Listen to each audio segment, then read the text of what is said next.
Hello everyone, my name is Otavio and this is the Galilean Library, and today I'm here with my wrap-up for the month of December of last year. It's so strange to say that, it's already 2016, so crazy. So let's get started.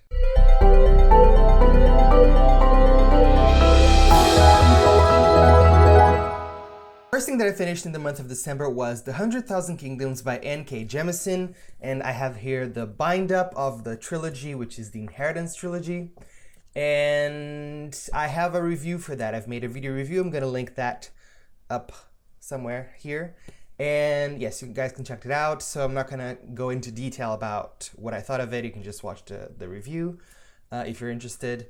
And yes, basically this is a story, it's a fantasy story with a lot of court intrigue, some magic, a few godly things, like some gods are characters in the book and they're super interesting. And there's also a romance subplot, and it's very brutal, very interesting. I really enjoyed it, but it's not everybody's cup of tea.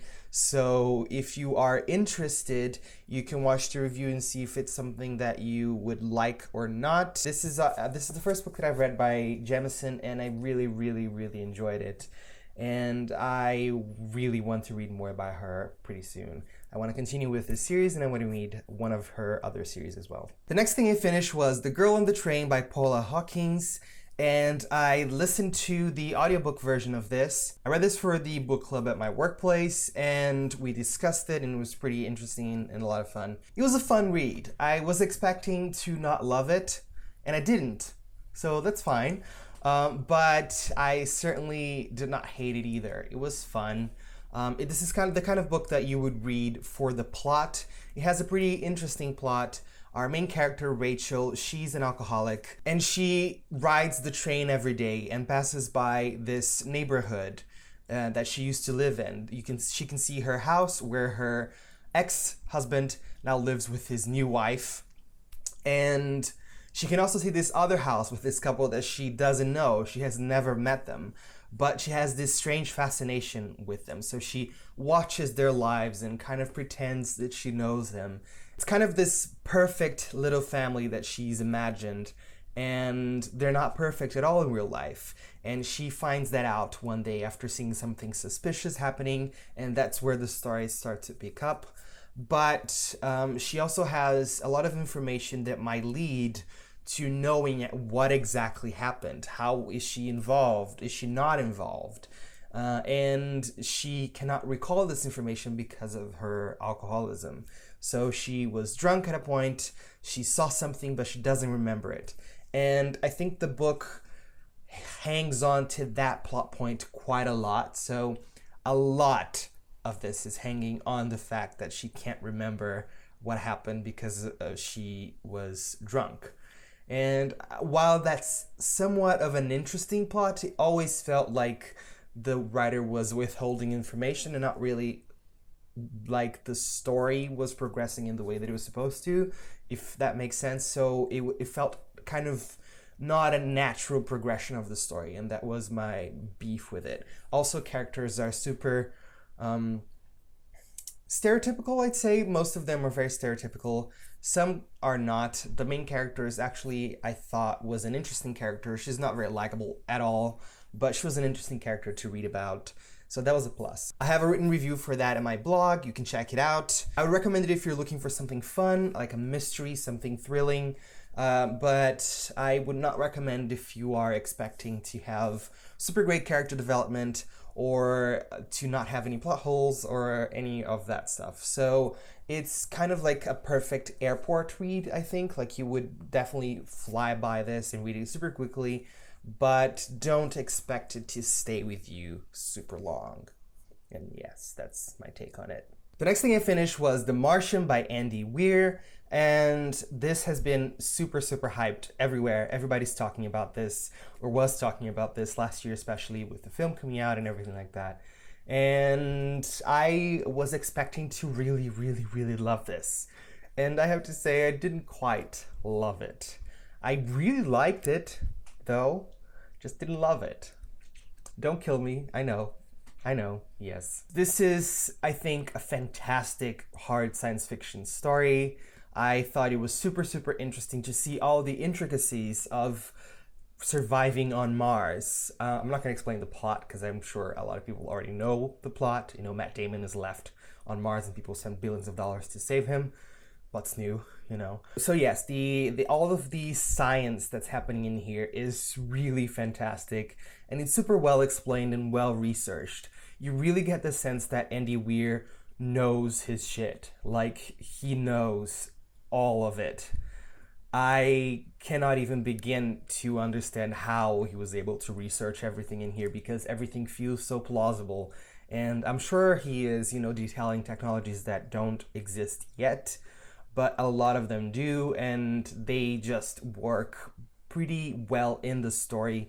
You really get a sense that they're real and that everything that's happening is really, you know, like what would happen if this story was actually real right now, if it was happening right now, if that makes sense. Yes, really, really, really great. Now, to the points that I didn't enjoy so much, character development. I thought it was pretty lacking on that point. While our main protagonist, Mark Watney, is a pretty interesting character, he is really fantastic, really sarcastic, and great to read about, and you really have fun, you know, like following him on Mars. The other characters in this novel, I think, if not every single one, the majority of the other characters, they are so bland, so stereotypical. Oh my god, I'm sorry. They really were. I understand they're not the focus of the story, but still it was a little jarring for me to read about them. But the biggest problem I had with the novel, the lack of urgency, I think. Mark Watney is the main character.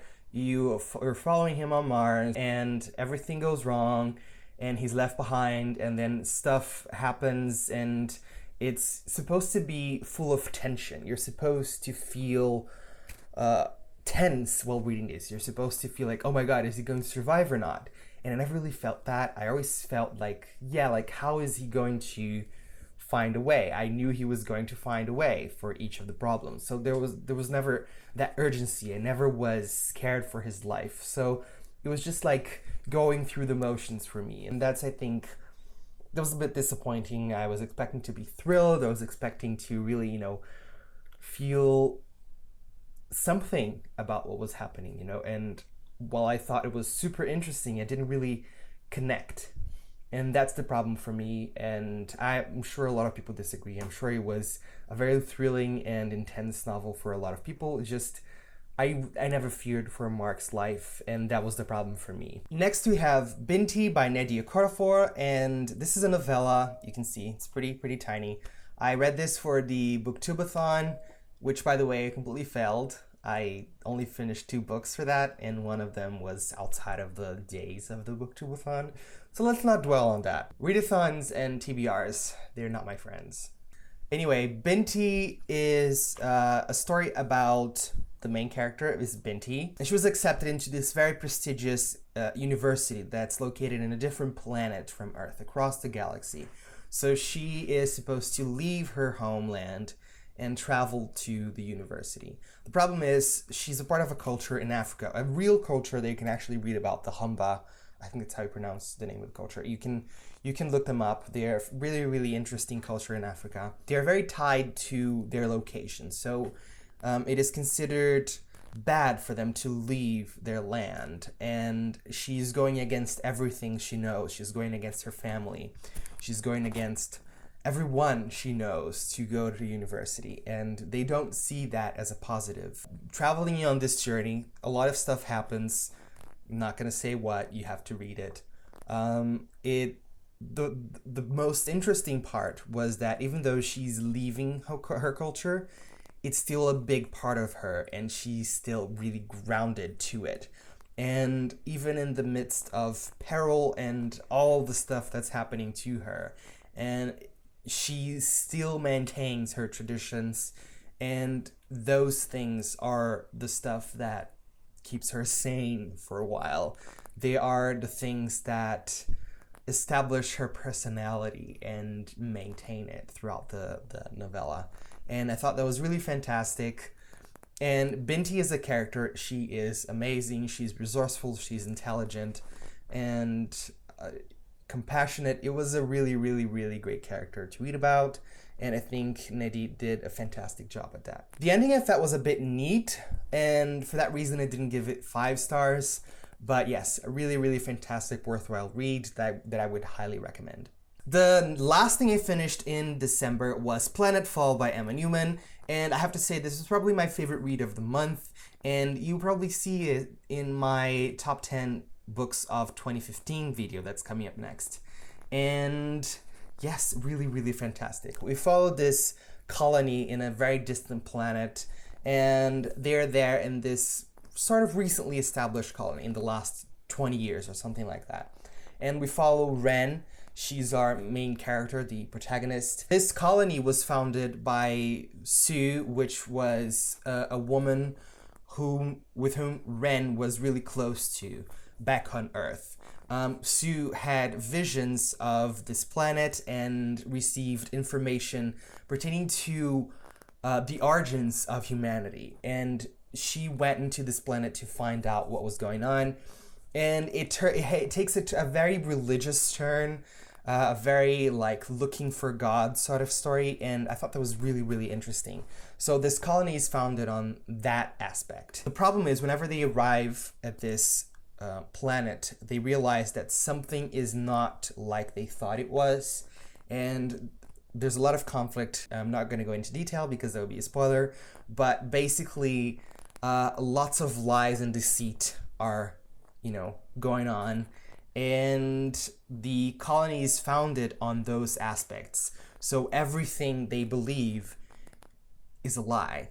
And this is established pretty much in the beginning, and Ren is one of the only people who knows the truth. She knows what happened, and she is pretty broken about it. This book also depicts in a really, really great way the mental illness, mental instability that Ren is going through. So that was really fantastic. I did not love the ending, but everything else in this book was amazing. Really, really, really highly recommended. So that's it for today, guys. I hope you enjoyed this video, and if you want to see more, click subscribe, and I will see you next time. Ciao!